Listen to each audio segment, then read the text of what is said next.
வணக்கங்க. வீட்டில் வந்து இங்கே தென்னை மரம் இருக்குங்க. ஒரு 2-3 தென்னை மரம், செம்பருத்தி செடி, பின்னாடியே வந்து எலுமிச்சை மரம். இதுக்கெல்லாம் வந்து நான் குரு பஞ்சகவியம் ஒரு 3 முறை நான் தெளிச்சிருப்பேன். இன்றைக்கி குரு பஞ்சகவியம் செய்கிறதுக்கு மண் எடுக்க இங்கே வந்தேங்க.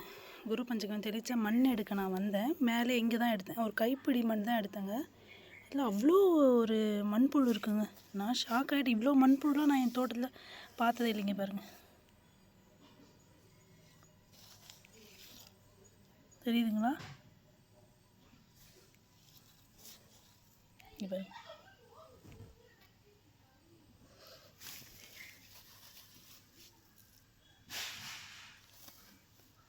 இங்கே பாருங்க,